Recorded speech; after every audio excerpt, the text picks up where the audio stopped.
နဲ့ဘဲခင်ပူပူလေးပါရှင့်အခုမှဘဲခင်ကဖိုးဝါးထုတ်တာပေါ့နော်ဘဲခင်ရဲ့ပုံမှန်ဘဲခင်တစ်ကောင်လုံးရဲ့ပုံစံကိုပြပေးပါဘဲခင်ဆိုင်လေးလည်းကြည့်နေတယ်ဆိုတာမျိုးလေးပါပေါ့နော်ဘဲခင်ကတစ်ကောင်လုံးလည်းရတယ်ဘန်းနဲ့လည်းရတယ်ဒစိမ့်တစ်ချမ်းလည်းရပါတယ်ရှင့်တယောက်တည်းစားမှမလို့မကုန်ဘူးဆိုရင်ဒစိမ့်ယူပါနော်ဒစိမ့်ကတော့12500ပါ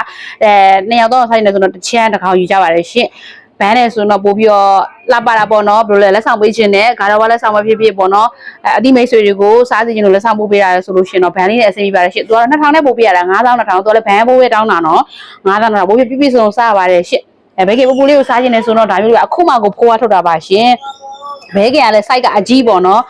site အသေးမပါဘူးရှင့်ဘဲကင်ကလည်း site အကြီးဆုံးဟာကိုကင်းပေးထားပါရှင်အသစ်ကဆိုရင်ဘဲဆိုရင်အသစ်ကစိတ်ချနော်မြဲဒါအခုမှဖိုးလေးရထုတ်တာနော်အခုပြပေးတာပါရှင်ဘဲကင်ဆိုတာဘယ်လိုပုံစံမျိုးလဲကြည့်နေတယ်ဒါလေးကိုကျမတို့ကတော့အကောင်လိုက်လဲလုပ်ပေးတယ်ခုတ်ပေးပါတယ်ရှင်ခုတ်ပေးတယ်ဆိုတော့အိမ်မှာတော့အရင်တင်စားလို့ရတာပေါ့ရှင်အကောင်လိုက်လို့ဆိုလို့ရပါတယ်နော်ဒါမျိုးဒါဆိုတစ်ကောင်ဒီမှာ site ပြတာနော်ဒီမှာကြည့်အကြီးတွေပါရှင်ဒီလို site ကြီးတွေပါရှင်ကျွတ်နေရပဲအရေးကုန်ဆိုလဲကျွတ်တင်းနေရပဲနော်ဒါလို့စီဘာမှမပါပါဘူးရှင့်တဘာဝအတိုင်းလက်လက်ဆက်ဆက်ထည့်ပေးထားတယ်ပေါ့နော်ဒီအရသာလေးပါလေးထည့်ပေးထားတဲ့အတိုင်းกินပေးထားတာပါခုလိုလာပေးခြင်းနဲ့ဆိုလို့ရှိရင်အတစ်ကိုလာပေးလို့ရပါတယ်ရှင်ဖုန်းနံပါတ်2656နဲ့356ကိုဆက်သွယ်ပါပြီးအပေးနိုင်ပါတယ်ကျေးဇူးတင်ပါတယ်ရှင်